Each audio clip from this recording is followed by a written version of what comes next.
Good afternoon, everyone. Thank you so much for joining us today for the Johns Hopkins School of Education Master of Science in Education Gifted Education virtual webinar. My name is Tyrene Maddox, and I am the admissions coordinator at the Johns Hopkins School of Education. My colleague from the Office of Admissions will also be presenting today, and she will introduce herself. Sion? Good afternoon, everyone. My name is Sion John, Assistant Director of Admissions here at the Johns Hopkins School of Education. Welcome. Thank you. So lastly, we have Professor and Faculty Lead, Dr. Carrie Gabault. Dr. Gabault will go over program details of the Gifted Education Program. Before we get started, I would like to cover a few housekeeping topics. First, today's webinar is being recorded. We will be able to share a link with you after the event is complete. Also, please take this time to make sure that your mic is on mute and your video is off. There will be a Q&A session at the end of the presentation, so please type your questions in the chat box and we will answer your questions at that time. I would like to share the agenda for today's virtual webinar. We will kick off the presentation sharing an overview of the Johns Hopkins School of Education. Then Dr. Gabault will go over program information on the Gifted Education Program. Lastly, we'll wrap it up with admissions requirements, go over financial aid, and leave the floor open for questions at the end. Here is listed our 9 schools at Johns Hopkins University. We actually began offering college courses for teachers in 1909 here at the School of Education and then became our own school in 2007. We are proud to share that the Johns Hopkins School of Education is consistently ranked one of the top schools in education by the U.S. News and World Report. For enrollment, we have approximately 2,437 students enrolled in fall 2020. 28 programs offered on campus and offered on campus and online. And we have a strong network of 22,000 SOE alums. Next, I will hand it over to Dr. Gabault. Hello, everybody. Thank you so much for joining us. We're so glad that you're here and hope that we can answer any questions that you have today. Just to give you a little bit about my background, I joined Johns Hopkins University in the spring of 2017 as an assistant professor in the Gifted Education Program. I am also the faculty lead, so I organize and coordinate our graduate certificate and our master's program. And I also serve as an advisor to the students who are in our graduate certificate program. I am a former educator. I started off my career in education as an elementary French immersion teacher. I also taught art and French grades K through 8 before I went into gifted education, and I worked as an elementary teacher of the gifted in Florida and in Maryland. After obtaining my doctorate degree, I worked briefly as an assistant principal and as a gifted district coordinator in the state of Maryland. And then I joined higher education. And I'm so excited to be here and be able to work with those who are working in schools or serving in their communities and interested in working with advanced learners. You can see here some of the different leadership roles that I hold and different organizations that I've been involved in. And that is one of the unique things I think about Hopkins. I'm going to introduce 2 other faculty members, but we really bring with us some, just different levels of expertise and connections to the people that wrote the textbooks that you will be reading, or the articles that you're reading. We are publishing with them, and our faculty are just really very, very well known in the nation and overseas. On the next slide, one of my colleagues here in the program is Dr. Jonathan Plucker. Some of you may have heard of him and his work on excellence gaps. He has a joint appointment with our School of Education and the Johns Hopkins Center for Talented Youth. And I think a lot of times when people think about gifted education, particularly gifted ed at Hopkins, they think of CTY. And we are very fortunate to have this cross collaboration and this relationship with CTY program in our gifted ed program as well. Dr. Plucker is widely published. He just recently finished up his term on the National Association for Gifted Children as the president. He is now the past president, and I'm serving on there with him as the treasurer. He has written numerous articles. He specializes a lot in creativity, excellence gaps, and advanced learners. He teaches our creativity course, and he teaches one of our seminar courses in the Masters of Gifted Ed program.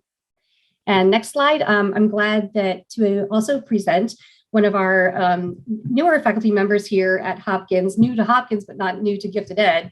And he is here with us today. So I'm going to turn over to Dr. Makel and let him introduce himself and tell you a little bit about his work and his role at Hopkins. Thank you. Good afternoon. As Carrie said, my name is Matt Makel, and I'm an associate research scientist at Johns Hopkins. I joined Hopkins in March. Previously, I worked at the Duke University Talent Identification Program, which is very similar to CTY that Carrie just mentioned. While there, I led the research and evaluation teams and worked with operational staff to identify and serve academically talented students through supplemental programming. I'm a researcher, and I also work with school districts and states from across the country to help them identify and serve gifted students in their communities. I've also done work with academically talented students in India and China, helping schools and organizations identify students in those countries.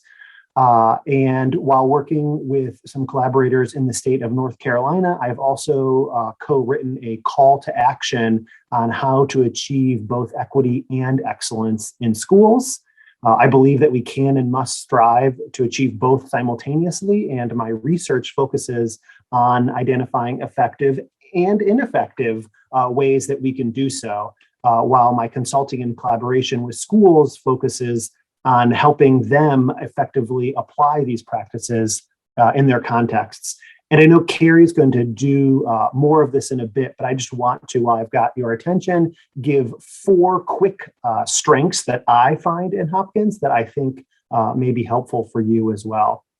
First, Hopkins is a world-class institution, and I believe this has real value. Being at Hopkins connects you with great things like the School of Education, but also other resources like the Johns Hopkins library system. And this will really open doors to resources and information that many other libraries can't. And it can do so even while you're sitting in the comfort of your own home. The second strength that I want to emphasize is the people. And Carrie's going through some of that now already. But we have people who know, we have people who care, and we have people who want to help and empower you accomplish your goals. Third, I want to talk about connectivity. If you want to be connected to the gifted education community, to the research, to the researchers, and to others who have similar positions to you, but who may be in other states or in other countries, Hopkins is a great place to find that connectivity. Because when you join Hopkins, you're joining a well-established and well-connected community of stakeholders. And finally, and then I'll get off my soapbox a little bit, I want to emphasize the student-focused nature of our programs here. Just like we encourage practitioners to be student-focused, we model that same practice by focusing on you and your individual needs. Whether it's based on your background or your professional needs and goals, we strive to give you all that you need in the way that you need it to accomplish whatever it is you're trying to accomplish next in your life. Thank you so much. And we are so excited to have Professor Makel here with us at Hopkins. And he will, this year, he will be teaching one of the courses in our Masters of Gifted Ed program, the research in gifted education and talent development. And so again, that's another unique thing. If you are interested in a doctoral program after your master's or certificate, that is something that you would work with your advisors, and could have opportunities within your graduate program to be working on things towards publication with your advisors and with the faculty here. We're also very fortunate that we have really phenomenal affiliate faculty. So those who adjunct for us are also have terminal degrees in their field and are national and international experts. So Any of these three names, if you were to Google them, you will see tons and tons of leadership and research and publications within the field. Dr. Stuart Omdahl teaches our Twice Exceptional Learner course. He teaches that in our summer terms. Dr. Joy Lawson Davis, she is renowned expert on gifted students of color, and she is teaching our Social and Emotional Learner course this fall. And Dr. Kimberly Chandler, who is formerly from the College of William and Mary, in their curriculum program, she teaches our curriculum course as an adjunct affiliate. So we're really fortunate to have these fantastic people on staff here at Hopkins. Next slide. So we get a lot of requests from people with very different backgrounds wanting to know if our program is a good fit for them. And so beyond just those who may be working directly with gifted and talented students in their schools as a teacher of the gifted, we have other groups of graduate students that do come to us. We are seeing an increase in people who are parents of gifted or twice exceptional learners who really want to understand a little bit more about the psychology so they can better understand and nurture and support their child and become an advocate within their communities. We also see a really great fit for people with a background in special education. One of the areas that's unique to Hopkins and to our program is our Twice Exceptional Learner course. If you look at gifted programs in other universities, very, very few have any type of separate course in Twice Exceptional Learners. It's usually just, a subtopic in one of the general courses. So we do put some emphasis on that, and that is also woven in throughout the program. If you are really passionate about Twice Exceptional Learners, you can almost develop your own concentration within our master's by taking the 2E course and then 2 of our courses in special education and autism that are open to our graduate students to take those as electives. And then you could also prepare in your research course or your practicum something that was related to Twice Exceptional Learners. So that is very unique to us. School administrators and counselors, we also occasionally have administrators who want to learn how to better advocate, or who may be seeking a role in their district as a gifted supervisor or advanced academic supervisor. Obviously at the high school level, a lot of times students who are gifted or advanced are served through AP or IB or honors or special magnet schools. And so we will often see educators coming from those areas as well. On the next slide. And because we began converting our courses for an online delivery 2 years ago, we were very fortunate when the pandemic hit that we were already fully online and fully accredited with both our certificate and our master's as an online program. So we actually have quite a few international students that are in our program. So it's not just educators in the state of Maryland. We have people all across the United States and in different parts of the world who do take our courses because they can take them online. We also have an option. So if you do live locally and you would prefer some face-to-face courses, there are some that are offered on our campus in Baltimore or through your elective choices in the master's program. So you could get some of that face-to-face time in there if you would like to find some sort of way to have a blended program. But in general, if you only have the option of online, no problem. Both of our programs are fully online.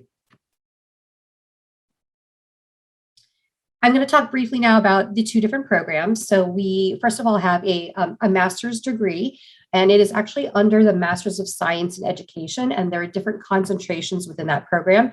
So your diploma would say Master's of Science in Education, concentration gifted education. And so within that program, there are 11 courses. It contains all of the exact same courses that are in our certificate, plus a few additional courses that are specific to our master's. So we have 3 additional courses. One is a leadership of gifted education and talent development class. And that is one that prepares those who are going to take on a leadership role either within their school or their district or the state level to help to really look at program evaluation, program design, best practices for identification to ensure equity in services. There are also 2 seminar courses with that program. And then there are 2 electives of your choice. And at the beginning of your program, you meet with your advisor, and that's either Dr. Plucker if you're in the master's or me if you're in the certificate. And we would sit down with you and kind of talk about what are some of your goals. And then we would help to guide you towards those electives that would really shape your, wrapping around to your needs where you want to go with this degree. This program, the master's program, it is unique in that sometimes we do have people who, and some of you that are here today might not have a teaching certificate, or you might not currently be working as an educator. And so out of the two programs, we would gear you to this one, the Master's of Science, where we have some flexibility and we're able to admit students who are not educators.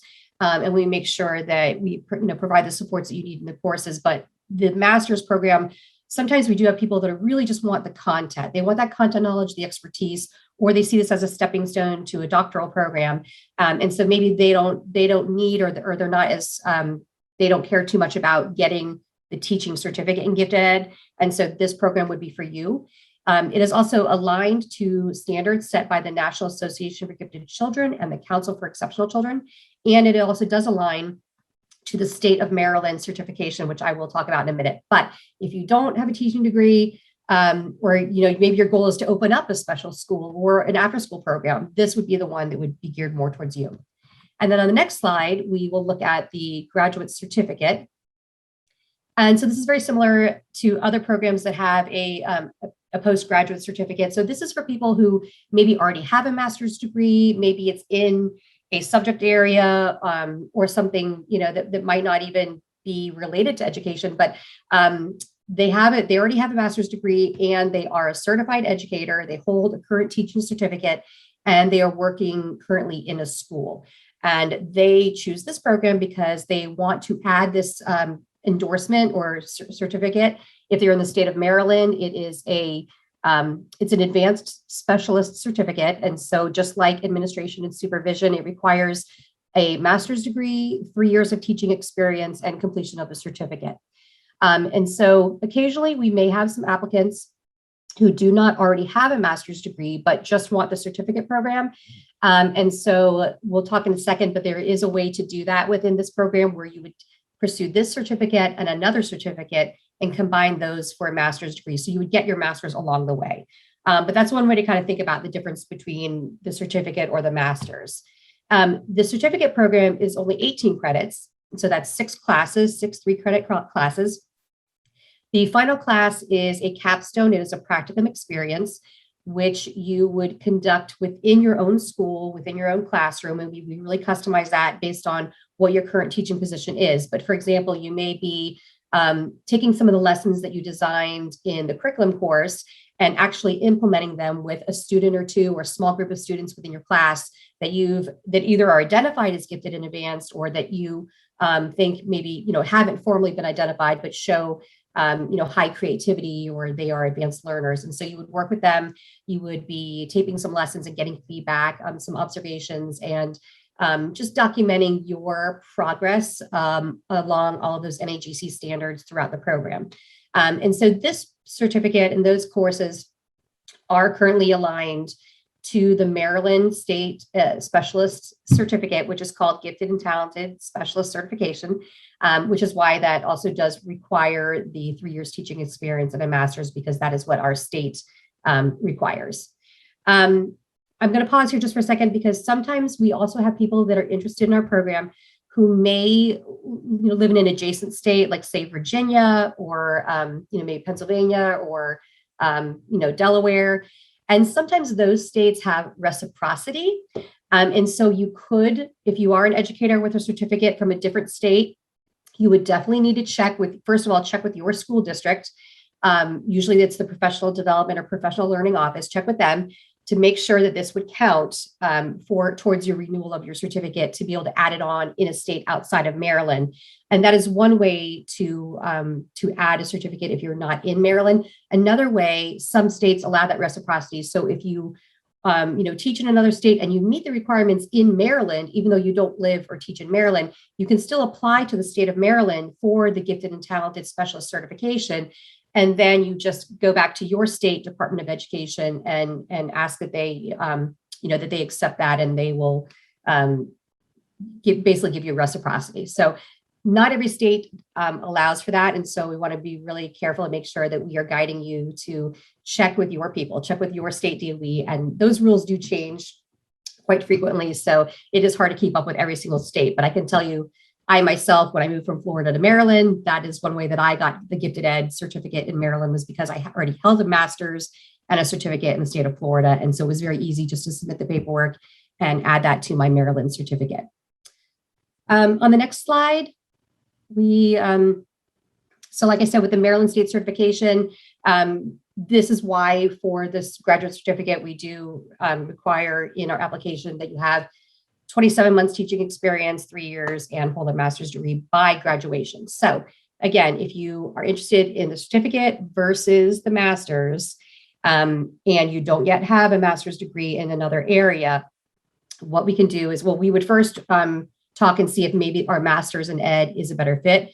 But if not, if there's another reason why you do not want to pursue that, then we could look at combining our gifted education graduate certificate with another Hopkins graduate certificate. So for instance, mind, brain, and teaching is a very popular one to combine.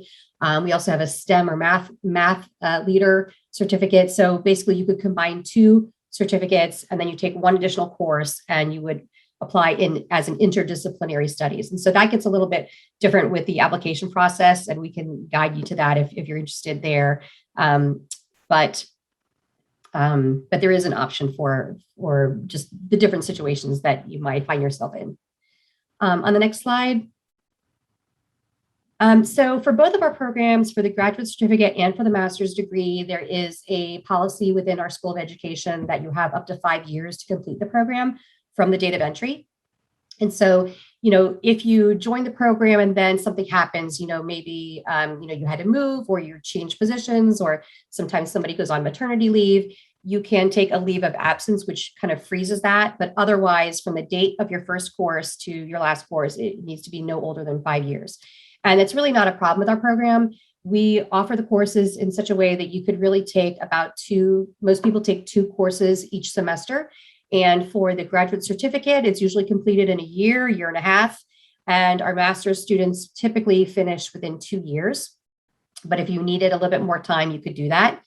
And then, like I said, we do encourage you to take at least 2 courses per semester, because some of our courses are not offered fall, spring, and summer. Some of them are only offered, for instance, in the spring. And so we want to make sure that we are really paying attention to your timeline to make sure that you will be able to take the courses as they're offered to meet your needs and your timeline for graduation. The next slide. So Matt talked a little bit about some of the advantages of the program, which I think were, really excellent points. And I really always go back to the faculty that are here and the classmates and the peers that you are going to be connecting to. We all bring in some of our areas of expertise. So throughout the courses, as we've designed and redesigned these, we've really placed a really strong emphasis on equity, closing excellence gaps, on twice exceptional learners, and fostering creativity. And a lot of these courses, I think, are, even in gifted education, we say that gifted education practices are good teaching.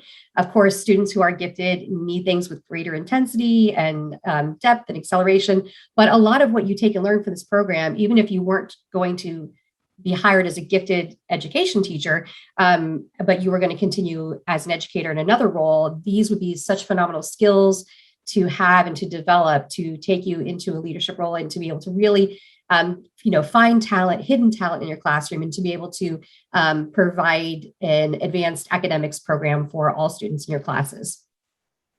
Next slide. And so, like I said, we have a lot of opportunities. If you are interested in leadership or scholarship or this type of recognition, we have a lot of our students who do go on to big and great things. A lot of them do join their state gifted associations and eventually hold leadership positions there.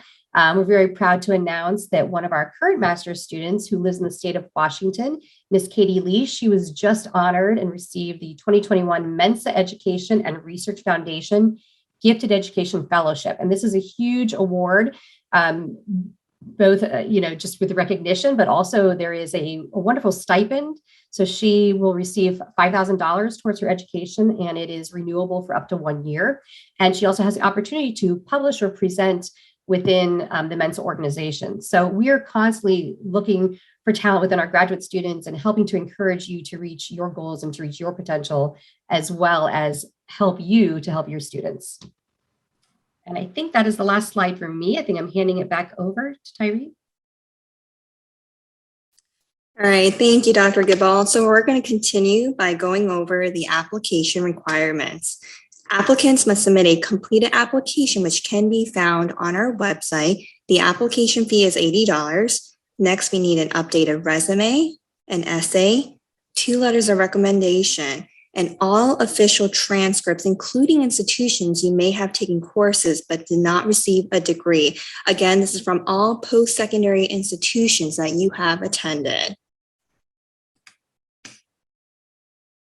There are a few additional steps you need to take in order to complete the application process if you're an international student. You must submit a TOEFL or IELTS score, and if your degree was completed outside of the US, you will need to complete a course-by-course evaluation. Additional information can be found on our website. The tuition for the 2021-2022 academic school year is $926 per credit for online classes and a $20 per credit technology fee. This excludes textbook, course materials, graduation fee, and registration fee. Please note additional fees apply and are charged separately from tuition. We encourage you to view our tuition fees page on our website for the most up-to-date information about tuition and fees. And if you're interested in applying for financial aid, we strongly encourage you to apply for financial aid when you start your application. Also, the School of Education offers a limited number of partial need-based institutional scholarships each year. SOE's endowed scholarship awards range on average from $500 to $1,500 per semester and are applied to tuition expenses beginning in the fall semester. Please keep in mind to apply for the SOE endowed scholarship, students must complete the FAFSA form. To learn if you qualify for the endowed scholarship or have any questions regarding financial aid, please visit the school's website. Thank you for attending the Gifted Education virtual webinar. At this time, we would like to open up the floor for questions. While we're waiting for questions, I just wanted to also quickly add in there about that scholarship. I receive a lot of questions about support and financial aid, and just wanted to let everybody know that we have scholarship funds that are often not used because nobody applies, or they think that, well, I'm not going to submit the FAFSA because I won't qualify. I earn too much money with myself and my spouse. But everybody that applies generally is getting some form of scholarship funding because there are so few that do apply. So we encourage if you need some assistance to go ahead and submit that along with the FAFSA when you submit your application. It does require, however, that students take, for our program, it would be 2 classes per semester in the fall and in the spring. So if you took none or 1 in the summer, that'd be fine. But for the scholarship money, it is awarded fall and spring for those 6 credits required. Okay, Dr. Gibald, it looks like we have a question in the chat. Do you still have a partnership with MCPS for the certificate program? So we just started a MCPS cohort for the fall, and we are not sure at this time if there will be one in the spring.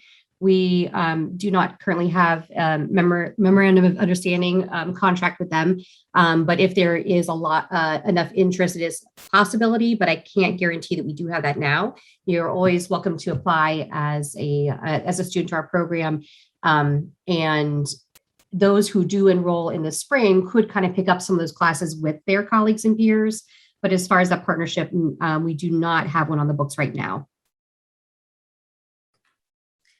Thank you, Dr. Gibald. So while we wait for additional questions, we do get a lot of questions here in the Office of Admissions. And the first one is, and I saw that some people kind of signed on pretty late, but what is the delivery format of the program? So on one of the slides, we talked about how it is all online. And so just to clarify, that means that it is asynchronous, but we do offer some synchronous sessions. But because we have people that are in all different time zones, I mean, I have some students this semester who live in China. I have some that are in Hawaii, the state of Washington, and of course here in Maryland. And so, as you can imagine, it's hard to say we will have a meeting on Wednesday at 5 p.m. So what we do is we have most of it is set up so that you could do things on your own time. If that's after work or after your children go to bed and you log on, you can really complete your work asynchronously. But because we understand that the need to connect with others and to connect with researchers in the field and your professors, we do offer a lot of synchronous sessions using Zoom or Teams. And we try our best to record those sessions so that people that are unable to log in live can at least go back and listen to that recorded session later. Okay, we have another question in the chat. I am very interested in the twice gifted and SEL learning. Could you tell me some more about these courses? Sure. So I think in the chat, I did post a link to our master's and our graduate certificate, which will tell you the courses. I think when they updated the website, the descriptions disappeared. So I'll tell you a little bit about those myself. But our Twice Exceptional Learner class, currently it runs in the summer. It'll be a summer or a fall class. And in that class, you will learn about different types of learning differences and how process works in different school systems, where some states have IEPs for twice exceptional learners or 504 plans. And so you'll examine a little bit deeper how to identify and recognize a student who might be twice exceptional, and then how to make adjustments to class assignments or the learning environment to help meet those needs, and also how to work with families and community organizations. And so that one looks at a little bit of policy, it looks at practice and designing lessons around the unique needs of this. When we say twice exceptional, that's a very diverse group of students. They can have many different learning strengths and challenges. Our social emotional learner class is one where we do look at obviously the social emotional, the affective needs and counseling strategies that educators can use within their classroom. We also look at special populations of gifted students, and the NAGC, the national organization, actually defines that as, so there are certain categories and groups of students that are considered to be more at risk in gifted programs. So, as you can imagine, students from poverty, often students of color, are underrepresented in gifted programs. And so we explore all these different groups, including, highly or profoundly gifted, and what is it that we can do to help them to achieve their best, but also to sometimes how to work with these students who are sometimes in a school or society that doesn't value them. And so we look at advocacy in that aspect, and all the different strategies you can use that are related to counseling and bibliotherapy and lesson design to help promote those positive experiences for them in schools. All right, thank you, Dr. Gabal. The next question we have that we frequently get is, what does collaborative learning look like in a virtual setting? So we are in the process of transferring to a new LMS or new learning management system. So we're really excited to see the new dynamics that we're going to be able to explore with that. But currently, all of the classes that are online at Hopkins have been carefully designed to help foster and encourage collaboration when possible and when appropriate. We give a lot of options with choice, just like we would teach you to use with students who are gifted in advance. A lot of times student choice can be a strong motivator. And so you may pick a topic of interest to you, and you might work with a few partners to gather some information and come back together and discuss. So we use a lot of technology tools like VoiceThread, Mentimeter, polls, to kind of get some interaction going. There are opportunities to collaborate. And then there are some students who just sometimes you might be like your gifted learners, whereas there are some people that just really prefer to work alone.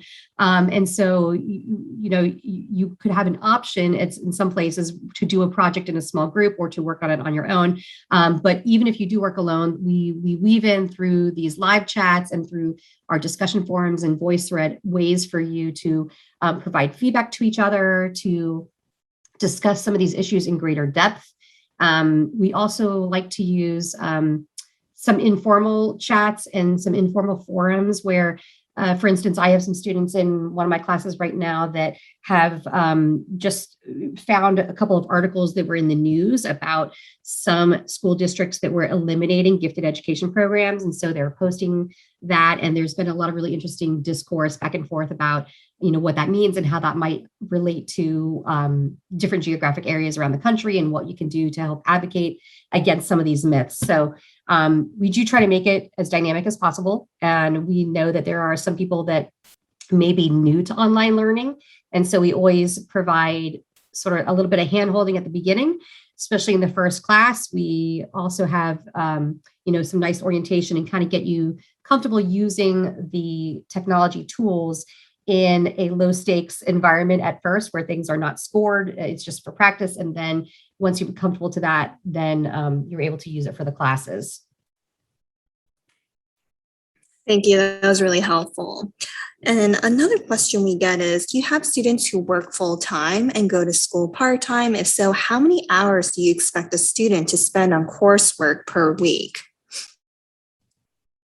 Boy, I wish I would have had these questions in advance. I could have got some a little more detailed answers from my students. But I would say probably 99% of our students do work full time. Most of them are either educators working in schools or administrators or professionals in other areas. But pretty much everybody does work full time. And they do tend to take 1 or 2 classes per semester. And so we follow, there is a rule, it's called the Carnegie Rule. And so this sets up what the expectation is for, just like in a face-to-face class. The general rule for a face-to-face course is very similar to online. So if you had a class that met one night a week for 3 hours, the expectation would be that you would also have about 6 hours additional time preparing, doing some pre-reading or doing some homework or some assignments or some research along the way. So for each of those, it's about nine hours per week, and it's very similar online. And because this program and these courses have already all been running for the past couple of years, we have taken a lot of the feedback from our students to adjust. And so in places or modules that might have been too heavy, a really higher workload or lighter workload, we've really been able to adjust and balance those. And so I can tell you honestly, I never get any feedback from students that it's too much or that that they can't handle this and work or have to drop because it's too much work. And we also work when you are taking 2 classes a semester. For instance, this fall, I am working with Dr. Joy Lawson-Davis to compare our schedules and our syllabi to make sure that assignments are not all due at the same time, or that our guest speakers are not all on the same day, to really try to help you all find that balance. Thank you. And the last question I have is, when is the next start term for the both programs, Dr. Gibble? Okay, so I just looked at our website, and I think the information is not accurate on the certificate, so I need to get that updated. But for the master's program, you can begin it any semester, fall, spring, or summer. So we're looking at receiving applications now for the spring term, which starts at the very end of January. The priority deadline is December 1st. It is on a rolling basis in the sense that if you turn something in December 2nd and we have time and there's still space, we're still going to review that, but it's a priority deadline. We encourage you to get that in early. It helps us for planning and knowing which courses we need to offer and how many. If you start in the summer, you would probably start with one of your elective courses, and then you would pick up with our core course, the Gifted Learner, that following fall. But we do have it set up so you can start the master's in any semester. The graduate certificate, you can either start it in the fall or in the spring, and most of our students do start that in the fall. The very final course, our practicum class, is offered in a spring term. And so just looking at how your schedule lines up, we would plan so that you would complete all of your core classes, and then you would conduct your practicum in that very last semester. And we do not offer that course in the summer because people need to have access to students to complete their work, whether that's virtually or face-to-face. And so that's how that program lines up. But most students take the graduate certificate. They usually start fall. Sometimes they start in the spring, and they're usually done in 3 or 4 semesters. All right, so it looks like there are no more questions. Thank you. Thank you everyone for your interest in the Johns Hopkins School of Education. Thank you, Dr. Gabal, for the wonderful presentation and your time today. We look forward to hearing from everyone, but I do want to share one thing on this slide. Is the contact information. So any admissions related questions, please reach out to my colleague Tyrene, and then any program related questions, Dr. Gabal and Camila. And their contact information is on this slide. Thank you, everyone.